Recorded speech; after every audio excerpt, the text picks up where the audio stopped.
नमस्कार साथियों, आज की रात एक उम्मीद की रात है। आज की रात उन लोगों के लिए है जो सरकार की योजनाओं पर भरोसा करते हैं। आज रात ठीक 12:00 बजे सरकार की कई महत्वपूर्ण योजनाओं की राशि सीधे आपके बैंक खाते में ट्रांसफर की जाएगी। किसान सम्मान निधि योजना हो, महिलाओं की सहायता योजना हो, वृद्धा पेंशन, विधवा पेंशन, दिव्यांग पेंशन या छात्रवृत्ति, आज रात सबका पैसा खातों तक पहुंचेगा।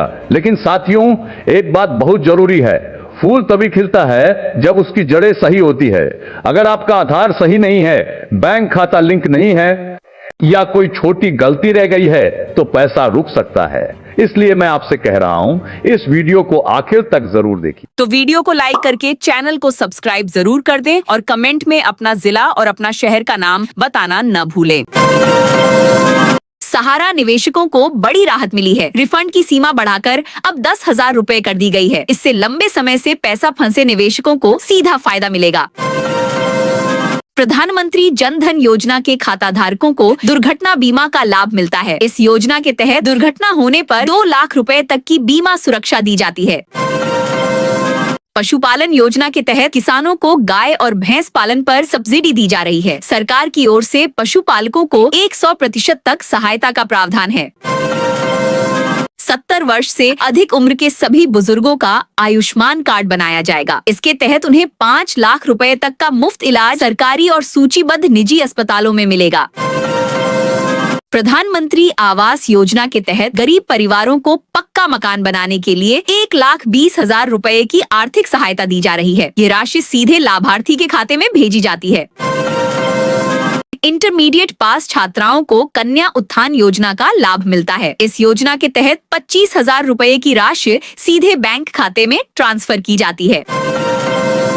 उज्ज्वला योजना में बड़ा बदलाव किया गया है। 29 जनवरी से पात्र लाभार्थियों को घरेलू गैस सिलेंडर 350 रुपए में उपलब्ध कराया जाएगा।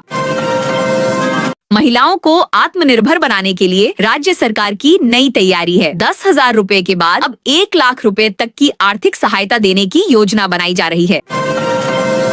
मुख्यमंत्री नीतीश कुमार ने बड़ी घोषणा की है। 21 जनवरी को लेबर कार्ड धारकों को 5,000 रुपए की सहायता राशि दी जाएगी।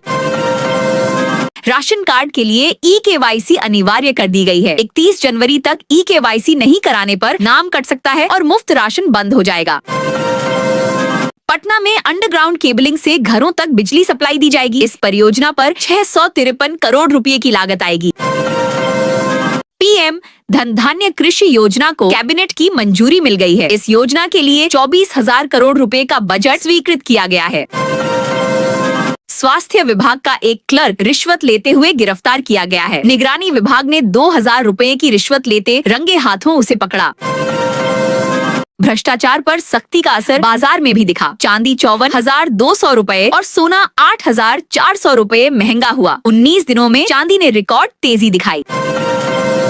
प्रधानमंत्री मोदी और मुख्यमंत्री नीतीश कुमार से किसानों ने शिकायत की है। मांग की गई है कि किसानों और पशुपालकों को फ्री गाय और 6,000 रुपए प्रति माह दिया जाए। सोशल मीडिया पर गूगल गोल्डन बाबा चर्चा में हैं। वे 5 करोड़ रुपए के गहनों के साथ सुर्खियों में बने हुए हैं। एम्बुलेंस कर्मियों की सैलरी बढ़ा दी गई है। ड्राइवर और ईएमटी को अब 14,200 रुपए वेतन के साथ बीमा, पीएफ और छुट्टियों का लाभ मिलेगा। पीएम किसान योजना के तहत 1 फरवरी से 10 लाख किसानों के खातों में 2,000 रुपए भेजे जाएंगे। यह योजना का बड़ा अपडेट माना जा रहा है। पपीता खेती को बढ़ावा देने के लिए 60% सब्सिडी दी जाएगी। 22 जिलों में किसानों को 45,000 रुपए प्रति हेक्टेयर अनुदान मिलेगा। 125 यूनिट मुफ्त बिजली योजना लागू है। यदि उपभोक्ता बकाया नहीं चुकाते हैं तो बिजली कनेक्शन काट दिया जाएगा। हर सोमवार और शुक्रवार को जनता दरबार लगेगा। 7 निश्चय 3 के तहत अधिकारी सीधे आम लोगों की समस्याएं सुनेंगे। सीतामढ़ी में 554 करोड़ रुपए की विकास योजनाओं का उद्घाटन किया गया। मुख्यमंत्री नीतीश कुमार ने कई परियोजनाओं का लोकार्पण किया। राज्य के 14 जिलों में घना कोहरा छाया हुआ है। दृश्यता घटकर 50 मीटर तक पहुंच गई है, जिसका असर 21 जनवरी तक रहेगा। यूरिया की कालाबाजारी से किसान परेशान हैं। 266 रुपए की बोरी 400 रुपए में बेची जा रही है। दरोगा परीक्षा में करंट अफेयर्स कठिन रहा, वहीं गणित आसान होने से अभ्यर्थियों को कुछ राहत मिली। 102 एम्बुलेंस कर्मियों को वेतन सम्मान दिया गया है। साथ ही पीएफ, ईएसआईसी और बीमा सुविधा भी लागू की गई है। भूमि माफियाओं को डिप्टी सीएम ने सख्त चेतावनी दी है। मार्च 2026 तक पूरी तरह सफाया करने का ऐलान किया गया है। राज्य में 10,000 से ज्यादा जमीन विवाद के मामले लंबित हैं। राजस्व विभाग ने सभी जिलों से जवाब तलब किया है। फार्मर रजिस्ट्री के लिए विशेष कैंप लगाए जा रहे हैं। 17 से 21 जनवरी तक पंचायत स्तर पर शिविर होंगे। साइबर अपराध पर सख्ती की जा रही है। पटना और राजगीर में साइबर फोरेंसिक यूनिट बनाई जाएगी। नीट छात्रा की मौत को लेकर सियासत तेज हो गई है। रोहिणी आचार्य ने सरकार पर गंभीर आरोप लगाए हैं। गया एयरपोर्ट पर जीपीएस ट्रैकर बरामद किया गया है। एक विदेशी नागरिक को हिरासत में लिया गया है। किशनगंज में 12 ऊंट जब्त किए गए हैं। इनके बांग्लादेश तस्करी की आशंका जताई जा रही है। मुजफ्फरपुर में ई रिक्शा संचालन पर रोक लगा दी गई है। हाईवे पर ई रिक्शा चलाने पर प्रतिबंध रहेगा। बिहार की नई फिल्म नीति लागू हो गई है। राज्य में शूटिंग करने पर 75% तक अनुदान मिलेगा। भागलपुर में नए पुलिस अंचल बनाए जाएंगे। 7 से बढ़ाकर 8 अंचल करने की तैयारी है। मिड डे मील घोटाले में कार्रवाई हुई है। 54 हेडमास्टरों पर 18,56,000 रुपए बकाया पाया गया है।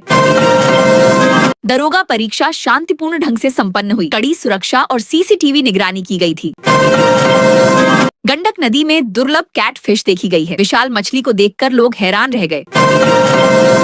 ट्रेड लाइसेंस को लेकर सख्ती बढ़ाई गई है। बिना लाइसेंस चल रही दुकानों को सील किया जाएगा। किसान आईडी में बड़ी समस्या सामने आई है। पुराने सर्वे के कारण 90% किसान योजनाओं से बाहर हो गए हैं। रेलवे स्टेशनों पर डिजिटल फेयर बोर्ड लगाए जाएंगे। इससे गलत किराया वसूली पर रोक लगेगी। पटना हाई कोर्ट ने बड़ा फैसला सुनाया है। बायोमेट्रिक उपस्थिति व्यवस्था को वैध ठहराया गया है। प्रशासनिक फेरबदल किया गया है। कई अधिकारियों को नई जिम्मेदारियां सौंपी गई हैं। राजगीर राज्य का सबसे ठंडा इलाका रहा। यहाँ न्यूनतम तापमान 5 डिग्री दर्ज किया गया। एनडीए की एकता पर केंद्रीय मंत्री ने बयान दिया है। उन्होंने गठबंधन को पूरी तरह मजबूत बताया। आरटीपीएस केंद्रों पर 23 लाख आवेदनों का निपटारा किया गया है। इससे नागरिक सेवाओं में तेजी आई है। सरकारी दफ्तरों में जवाबदेही बढ़ी है। नागरिक सेवाओं को तेज और पारदर्शी बनाने पर जोर दिया जा रहा है।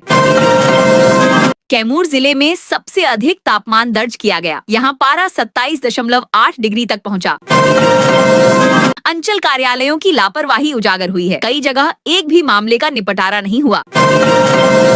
ग्रामीण प्रशासन पर विशेष फोकस किया जा रहा है। विकास योजनाओं की निगरानी तेज कर दी गई है। परीक्षा केंद्रों पर धारा 144 लागू की गई है। सुरक्षा के कड़े इंतजाम किए गए हैं। जिला अधिकारियों को विशेष जिम्मेदारी दी गई है। योजनाओं की सीधी मॉनिटरिंग के निर्देश दिए गए हैं।